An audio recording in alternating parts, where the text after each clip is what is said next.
सियार के श्राप देने से राजा नहीं मरता। मतलब जितनी भी ऑडियंस राज परिवार के अगेंस्ट में बातें कर रही है वो सारी सियार और राज परिवार यूट्यूब का राजा। तो क्या राजा के श्राप देने से या राजमाता की बद्दुआएं देने से वो ऑडियंस को लग जाएगी? लोग मेरी बहू को गंदा करना चाहते हैं, ये हमारे खिलाफ साजिश हो रही है। तो एक बार बैठ के सोचिएगा ज़रूर कि जब जब पास्ट में आपने किसी क्रिएटर से कंट्रोवर्सी की है, आपने भी किसी औरत के चरित्र को सिर्फ गंदा करने की ही कोशिश की है।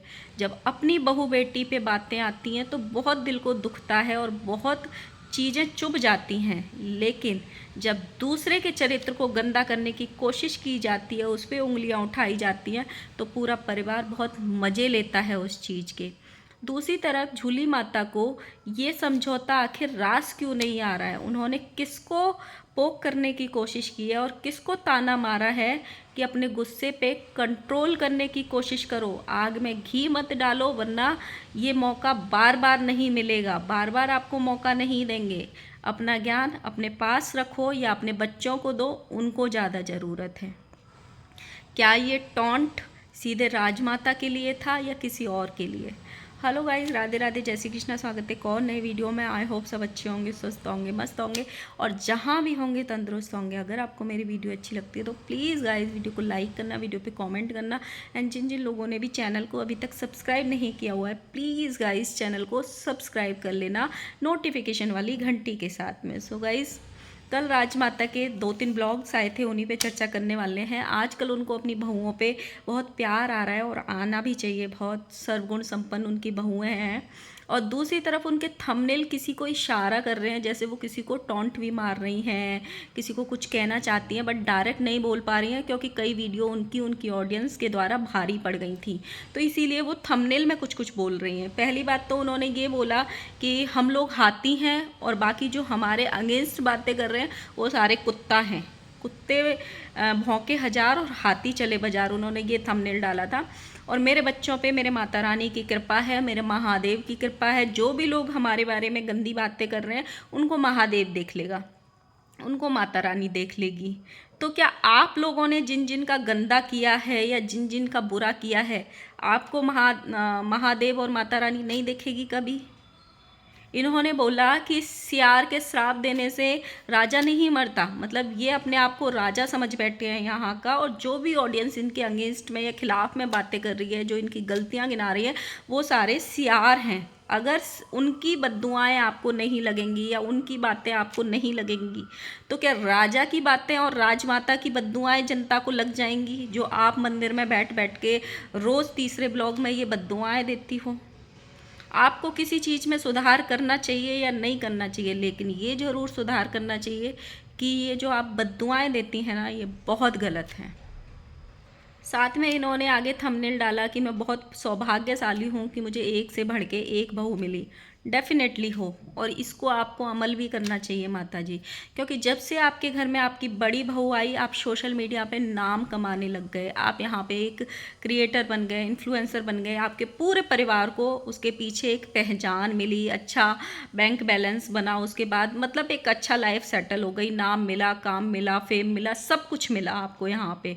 लेकिन जब से आपकी दूसरी बहू आई, आपके घर में रौनक भी आ गई, आपका परिवार कंप्लीट हो गया। तो डेफिनेटली आप सौभाग्यशाली तो हो, लेकिन ये जो आपने इतनी बड़ाई करी थी ना इस ब्लॉग में, इस ब्लॉग को आप हमेशा के लिए अपने चैनल पे पिन करके रखिएगा, क्योंकि जब जब फिर आप 4 दिन बाद अपनी बहुओं के साथ कंट्रोवर्सी करेंगी और उनको सोशल मीडिया पे नीचा दिखाने की कोशिश करेंगी, चाहे वो बाहर जाने के बहाने हो, चाहे वो एक साड़ी पे लड़ाई हो, चाहे किसी भी बहाने हो, तब अपना ये ब्लॉग ज़रूर देखिएगा कि आपकी बहू कितनी अच्छी हैं और आपने उनके बारे में क्या कहा था।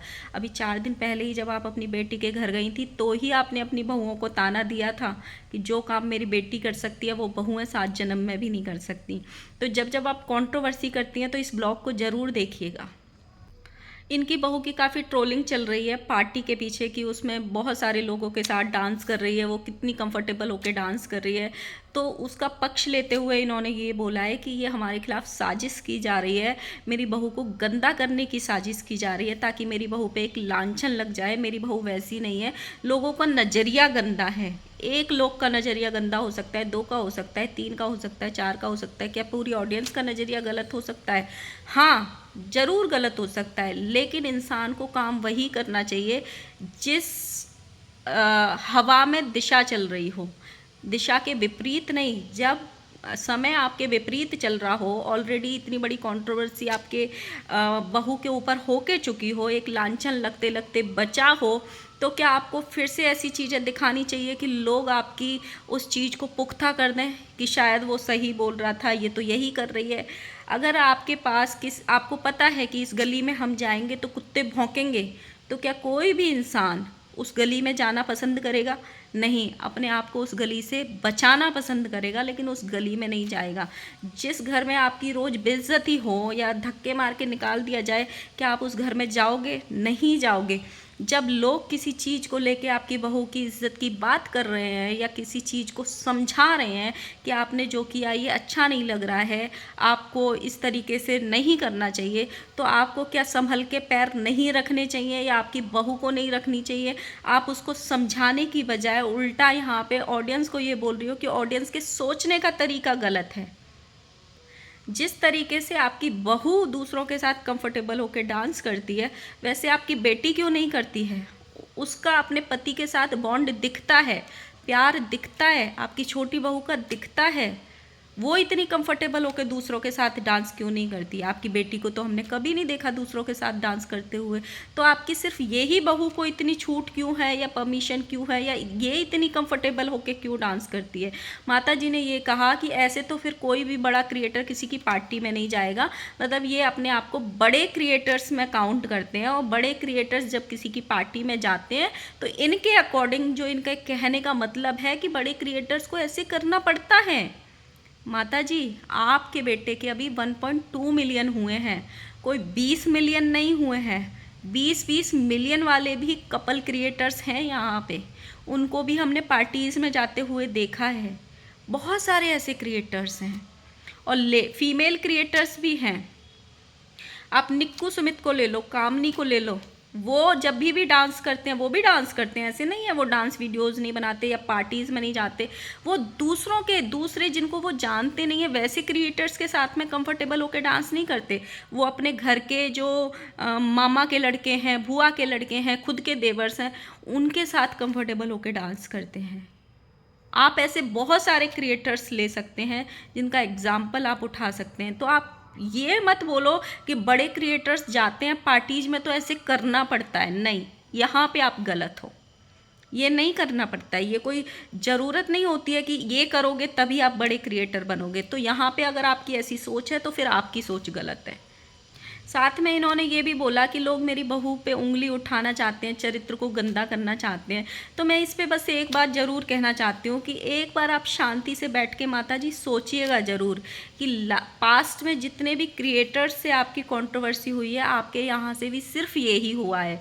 दूसरे क्रिएटर्स के फीमेल जो क्रिएटर हैं उनके चरित्र पे सिर्फ उंगली उठाई गई है। पूरा परिवार मजे लेके उंगली उठाता है, चाहे वो सरिता की बहन हो, चाहे वो आकांक्षा हो, चाहे वो मीसू रोशन को इतना परेशान कर दिया था कि मीसू रोशन को अब जो पूरे सोशल मीडिया को नहीं पता था, उसको अपने पति का अफेयर तक यहाँ पे डिस्कस करना पड़ गया था कि मुझसे पहले लप्पू यहाँ पे कुछ 10 बातें घी तेल लगा के दुनिया को बताए, उससे अच्छा मैं ही पहले अपने मुँह से अपने घर की सच्चाई बता देती हूँ।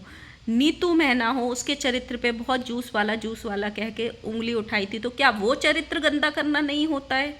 जब खुद की बेटी या खुद की बहू पे आती हैं तो बहुत बुरा लग रहा है आज माता जी को कि हमारे खिलाफ साजिश हो रही है, मेरी बहू को बदनाम करना चाहते हैं। बट जब आप दूसरों के खिलाफ ये साजिशें करते हो तब आप लोगों को क्यों इतना मज़ा आता है? तब आप अपने बेटे को क्यों नहीं रोकती हो कि बेटा कितनी भी कंट्रोवर्सी कर, कुछ भी बोल, लेकिन किसी औरत के चरित्र पे उंगली उठाने की कोशिश मत कर।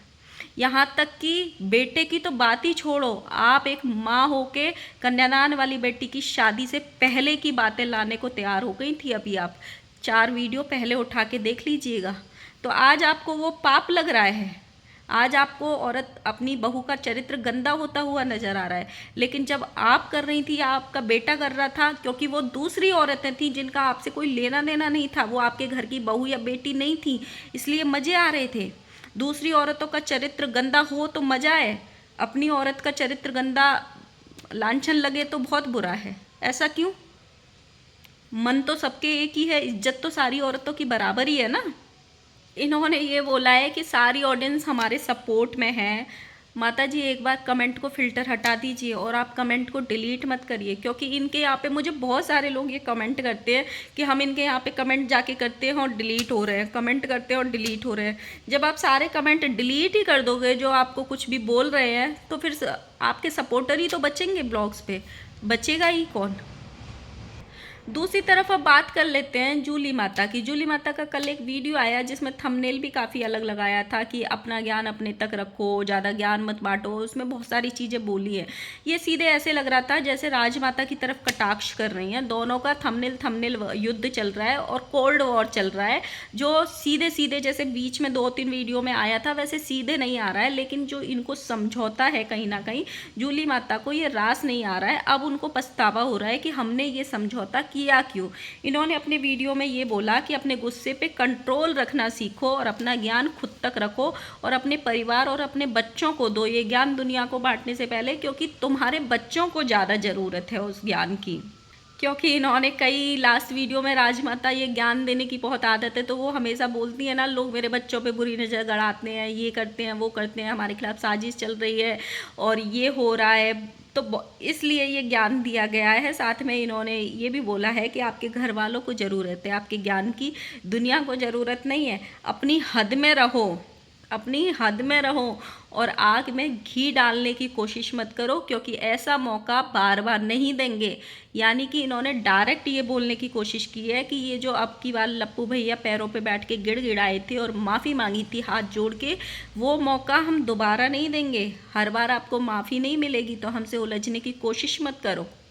साथ में इन्होंने ये भी बोला है कि फालतू बकवास ना करो, वाईटी किसी के बाप का नहीं है, किसी के बाप का तो नहीं है। बट हाँ, ये बात तो पक्की है कि राजमाता यहाँ पे अपना अधिकार समझ बैठी हैं और अपने आप को यहाँ का राजा ज़रूर समझ बैठी हैं। जो लास्ट 2 वीडियो में उन्होंने जो बोला है उससे यही लग रहा है कि वो यहाँ अपने आप को राजमाता समझ बैठी हैं।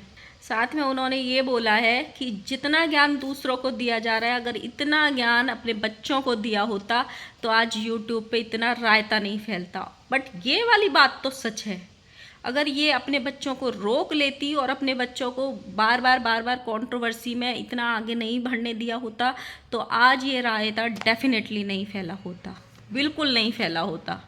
तो देखते हैं दोनों माताओं का ज्ञान आखिर जाता कहाँ है, ये दोनों कब तक थंबनेल से काम चलाएंगे। क्योंकि ऐसे लग रहा है देख के कंट्रोवर्सी फिर से ये दोबारा होगी, क्योंकि कहीं ना कहीं ऐसे फील हो रहा है कि जूली माता को इस चीज़ का पछतावा है, क्योंकि ऑडियंस भी उनको मतलब उतना नहीं पसंद कर रही है। अब जिस हिसाब से उनको लोगों का प्यार मिला था और लोगों ने उनके साथ खड़े हुए थे, तो जैसे ही उन्होंने बैक स्टेप लिया लोग उनके अगेंस्ट चले गए, तो कहीं ना कहीं उनको इस चीज़ का पछतावा है कि हमने ये समझौता करके ऑडियंस का प्यार कहीं ना कहीं खो दिया है। और ऊपर से उन्होंने एक क्लोजअप भी नहीं दिया था कि हम इस वजह से पीछे उठे हैं। जस्ट इनका समझौता हुआ और भौजी भौजी करके ये सारा मामला सेटल कर दिया। हाँ, एक चीज़ और नोटिस करना, उधर से सिर्फ एक छोटा सा शॉर्ट वीडियो आया था, क्योंकि लप्पू भैया बहुत दिमाग वाले हैं, वो किसी से लंबे वीडियो में और पूरा पैर फैला के माफ़ी नहीं मांगेंगे कि भाई हमको माफ़ कर दो, हम दंडवत प्रणाम कर रहे हैं।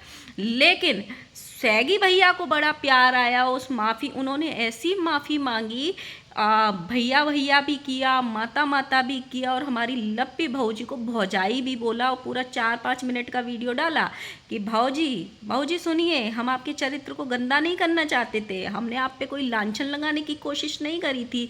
तो ऐसे लग रहा था उधर से एक फॉर्मेलिटी पूरी हुई है, लेकिन इधर से तन मन धन से एक तरीके से उस समझौते को स्वीकार किया गया है। तो जब ये समझौता हो चुका है तो अब थंबनेल में या कुछ कुछ बोल के क्यों ही कंट्रोवर्सी को दोबारा हरी करना है। या तो पहले ही पूरा रायता जो है वो ऑडियंस के सामने जो फैलाया था वो ऑडियंस के सामने ही समेटना था, और अगर समझौता हुआ था तो वो एक क्लोजअप के साथ ही होना था कि ऑडियंस को बताना था कि क्यों हो रही है ये कंट्रोवर्सी बंद, इसका रीज़न क्या है। तो अब जब चीज़ें बंद हो चुकी हैं तो उनको दोबारा खोलने का कोई मतलब नहीं बनता है। पर कहीं ना कहीं पोकिंग दोनों साइड से हो रही है। माता जी भी अपने वीडियोस में टॉन्ट मारती रहती हैं, ये भी सच्चाई है। कभी उनके थंबनेल में टॉन्ट होता है, कभी उनके बातों में टॉन्ट होता है। तो टॉन्ट का जवाब टॉन्ट से दिया जा रहा है दोनों माताओं का। सो यही था, मिलते हैं नेक्स्ट वीडियो में। आई होप आपको मेरी वीडियो सही लगी हो, समझ में आई हो। कमेंट ज़रूर कीजिएगा, वीडियो को लाइक ज़रूर कीजिएगा, और जिन्होंने भी चैनल को अभी तक सब्सक्राइब नहीं किया हुआ है प्लीज़ गाइस चैनल को सब्सक्राइब कर लेना।